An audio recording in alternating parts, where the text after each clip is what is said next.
Hi, everybody.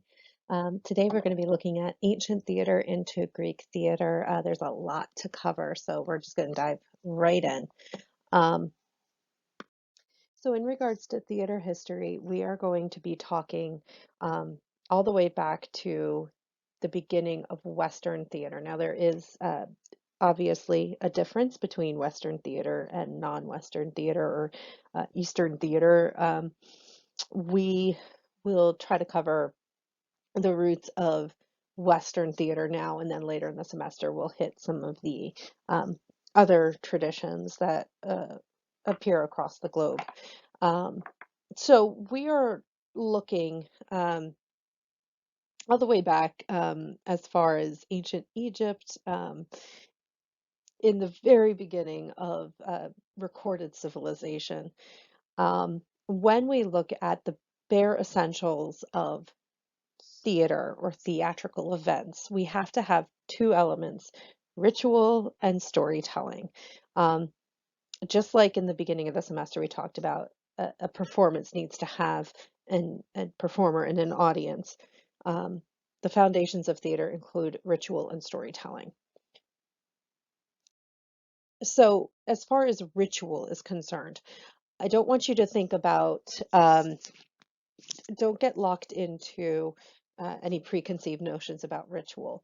For our purposes here, a ritual is anything that is done with regularity, but specifically has meaning other than what is on the face of it. So we are looking at all sorts of things in the original in tribal cultures. We're looking at summoning or worshiping or communicating with deities, influencing nature, celebrating life events, making certain life events public, worshiping natural events, reenacting events in a religious story, education or evangelization, or simply to impress people, insiders and outsiders.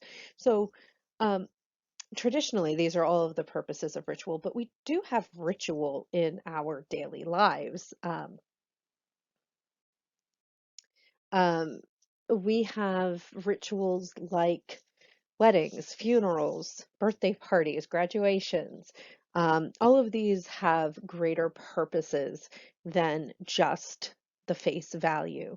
So, if you're talking about a psychology class and you talk about like uh, rituals that you have, or you have the ritual of brushing your teeth. I'm not really looking at those things so much because those sorts of rituals have a functional purpose, not a symbolic purpose. Your ritualistic cleaning of your teeth is to get your teeth clean. Um, we're talking about things that are more symbolic in nature, like a graduation, the whole mortar board, cap and gown, handing of the diplomas. They those are not um, literal um, events. You don't literally get knowledge at graduation. Otherwise, all the work that you'd done prior to that would have been useless. So they're symbolic. Um, I know the last slide gave it the impression that a lot of ritual was religious, but that's not always the case. We do have early cultures really grounded on religion, so that's why that's happening, but it's not necessarily religious. We've just talked about some modern rituals. I'm sure you can think of a whole bunch of others. Maybe you have ones that are specific to your family around different holidays. Um, Let me get that off of my, hopefully trying to get that lighting off of my glasses so you can see me. Um, so at any rate, lots of different rituals, and we just talked about what makes a ritual a ritual. The other half of it is the storytelling. Um, so here comes in the use of spoken language. Without spoken language, we can't express ideas literally. We can't, or specifically. Um, we can give ideas, but we can't tell a specific abstract concept. Um, for example, if you think about ballet, ballet is beautiful. Ballet incorporates, it's very theatrical and incorporates dance and theater and music, and storytelling to some extent. Um, but because there is no um, language other than nonverbal behavior and nonverbal language choreography, you can't express um, very specific ideas. Uh, you can express emotion, certainly, and life events, but you can't express very, very specific, nuanced ideas and emotions. So, just a way of looking around at that. So, storytelling makes stories more personal, makes these rituals too more personal. And this is where the audience is required. If you are telling a story and there is no audience, you are, I don't know what you're doing, but it kind of feels like what I'm doing right now, talking to a computer screen with no actual class here. Um, but there is a implied class, and that's you. Um, so we have to consider how storytelling is different than other modes of communication, having a conversation, whatever the case may be. Storytelling, it doesn't have to be a formal um, theatrical event. Certainly, we have um, storytelling going on in um, uh, daily life. We tell people stories about how our day went, other issues like that. Um, so when this happens, when we tell stories, we structure them beforehand. In some ways, we think about momentum and plot. What's the moral of the story? What do we want our audience to get out of it? What do we decide to include or exclude from the story? We don't necessarily tell every event in the story. That we know, we may know some people who tell stories that way. They don't know what to include and exclude. Um, but that is certainly an element of storytelling. Also, we include person impersonation and gesture. So uh, we impersonate, we mimic the way something was said or the way something was done, and we include some sort of physical performance to the storytelling experience. Other elements of early drama, we do see it with the animist and shaman um, tribal traditions. This is the idea of impersonation through divine meditation. The idea is that in these religious cultures, we have an individual who, through some state of meditation, is uh, it becomes a conduit for a divine presence. So it's performed through some sort of a trance. But we definitely have a theatrical quality to it, and that's kind of um, maybe on a less religious level, but that's the way actors perform. They are inhabiting some other life, but in a more conscious way, and at least in modern day theater. Um, and we add when we add dialogue, drama is created. We have more climactic structure that we looked at when we talked about the Freytag pyramid of all those weeks ago. And then we also start adding other things like rituals and masks and whatnot. And African drama, we can look at that as a foundation for that. I have on the next page, I'm going to put up a link. Oh, maybe not quite the next page. I will put up a link. So the Monwu people I'm sorry, the Igbo people in Nigeria, they perform this African dance drama. Um, and it is uh, a very interesting thing. I mean, still a tradition that goes on today. And this is where, on the next slide, I am going to give you a little clip to watch. So, um, watch that clip. That's right right there somewhere. I'll post it in hopefully in YouTube, and maybe YouTube will figure out what I want. All right, so we're moving into Greek theater now. So we have to think in order of a timeline. And remember that we're in BC, so your timeline for um, whatever year BC up to the year zero is progressing backwards. So when I say, you know, 500 BC, that's 500 years this way. I, I, I hope you know that. I'm not implying you don't, but I personally get very confused when we start talking about fifth century. Um, and the centuries, because the centuries go backwards too. So first century is the year 0 to 100 BC. Um, Second century is 100 to 200. So it's a little bit confusing. I like to see a timeline. So, the fifth century, so that's the 400s BC, is the height of Greek theater. We do have quite a bit surviving. We have 43 full plays. That doesn't include the partial plays. We have Aristotle's Poetics, which a lot of what we talked about, the Ars Poetica, that we talked about in the beginning of the semester, with the elements of drama, all of that comes from this time period. And additionally, we have the remains of several theaters, so we know what the theater performance space looked like as well. So this is where things get a little bit interesting. So we're going to be talking about um, the origins of Greek theater. So Greek theater, as theater before it, is based on religious beliefs and performance and worship. It is not at all like the religion that you might be familiar with today. It is quite different. So, um, the god of theater was Dionysus, also god of wine, god of fertility. So, he is the god that theater in ancient Greece was developed to honor and worship. So right here, I've got this nice little drawing um, that gives us some idea of what's happening in Greek theater. Now, it looks like these are a bunch of disembodied heads in this relief sculpture, but they are not. They are actually masks. They are your Greek masks that um, we associate with um, the tragedy and comedy.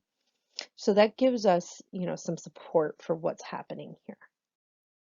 So we have to go all the way back pre 7th century. So we are talking like the 600s BC and the 700s BC.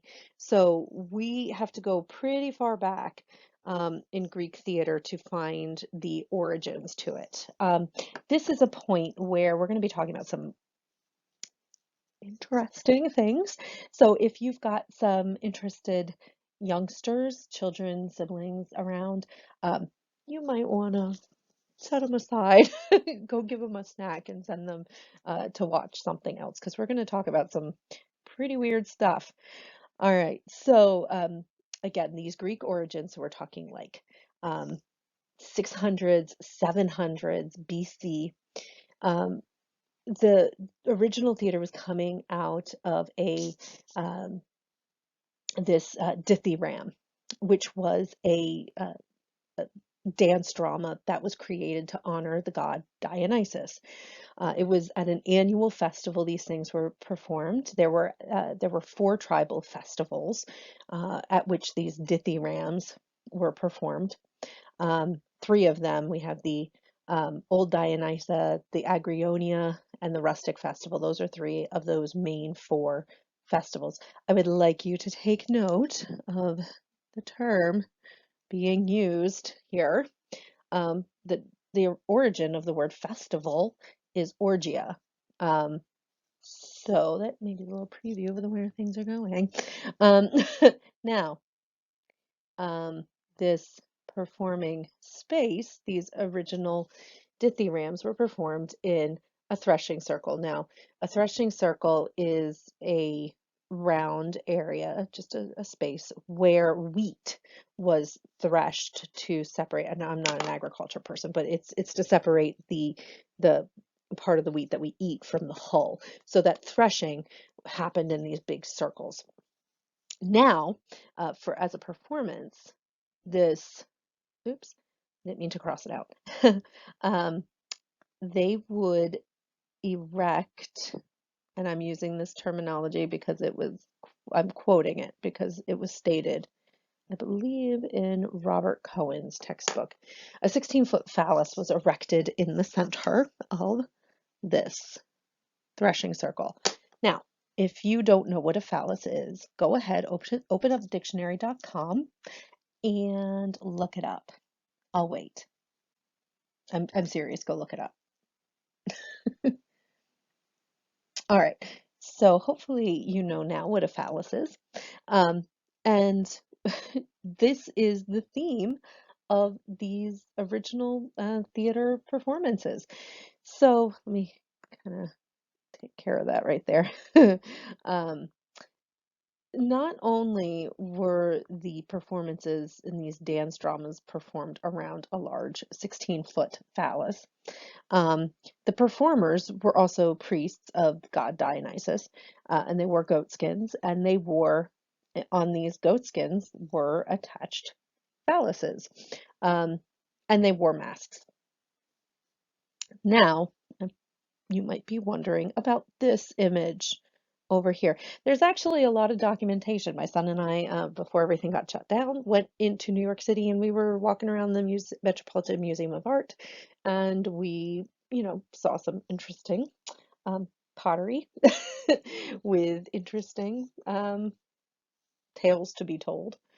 And so, but this is not one from Metropolitan Museum of Art, but you can see that this image right here does portray some of what we're talking about. I don't think I need to use my pen to point out that this plank, this giant image, this giant creature is on. That's not a plank.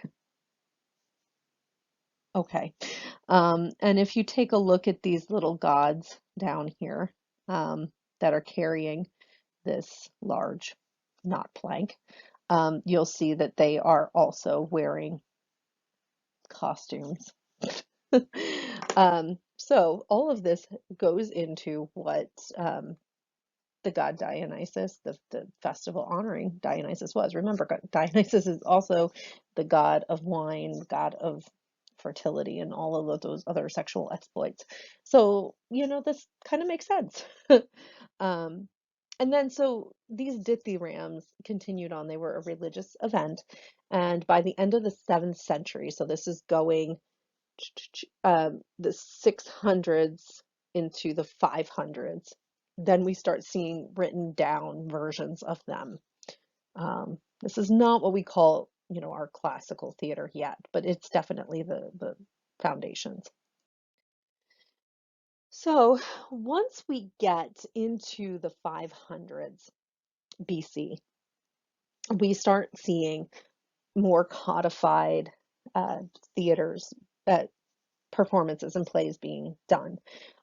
We have a tetralogy. Now, I want you to take close note of that term. Tetra means, or tetro here, means 4.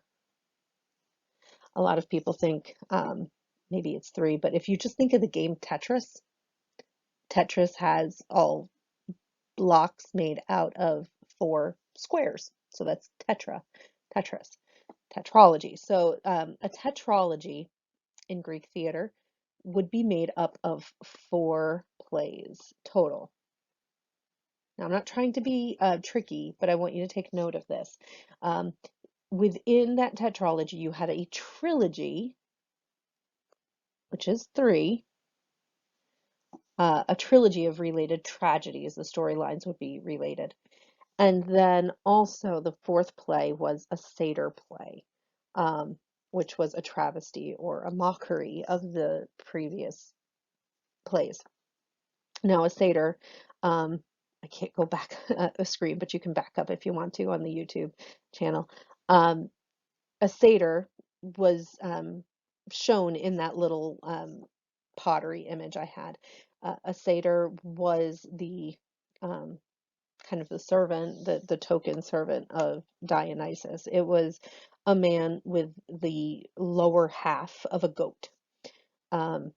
So that's what a satyr or a faun, maybe you might know that word, if you have seen um, Chronicles of Narnia. Mr. Tumnus is a satyr or a faun. Um, Pan is a satyr or a faun. Percy Jackson, his friend, is a satyr. So that's the image that we're looking at here. But this satyr play is a travesty of the preceding, and I hope that you notice that the word satyr is not very far off from our English word. I hope you can see this in yellow. Satire. So our term satire comes from this satyr play, which was a travesty of the preceding tragedies. So within these tetralogies, we have individual actors coming out. The name for an individual actor was called Hippocrates. The actual person, his name was Thespis. He was the first actor to step out and play a part individually, because prior to this, they were kind of group events. Um, the chorus, there was always an essential chorus as a part of these tetralogies. They told um, they were what we call the audience advocate. I'm going to get a slightly darker color here. Audience advocate. I think we talked about that earlier in the semester. Um, but the audience advocate is basically speaking for the audience, bringing up the questions that the audience might have had, um, things, concerns that they had.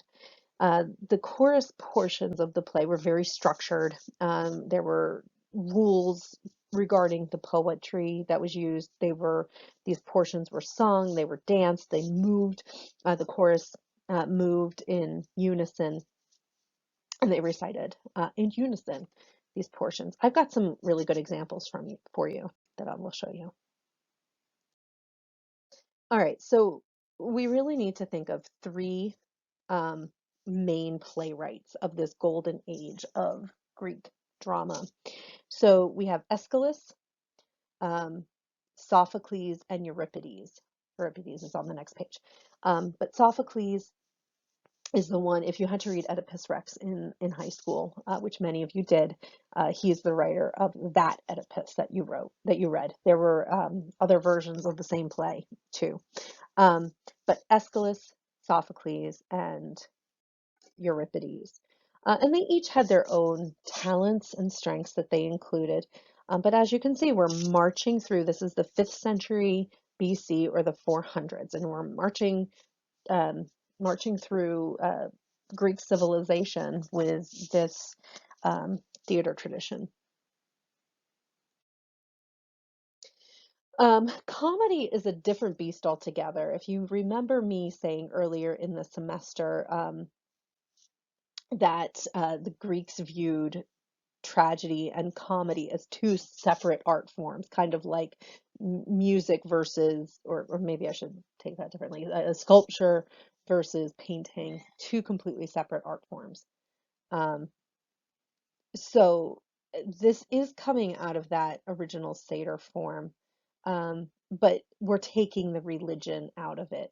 So those while Greek theater started with a lot of traditional religious elements, that is starting to go away. Old comedy is um, one portion of this. Um, and then we have this comedy becoming its own entity, not attached to the tetralogy.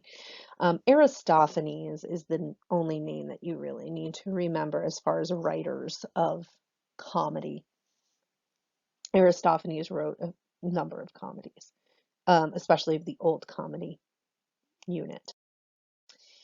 We then move towards new comedy after that. Oh, great. I forgot that I have this. Lysistrata. So as we talked about genres earlier in the semester, we mentioned that comedy by itself, the plot itself is not really any less tragic than tragedy is. It's just how things are handled.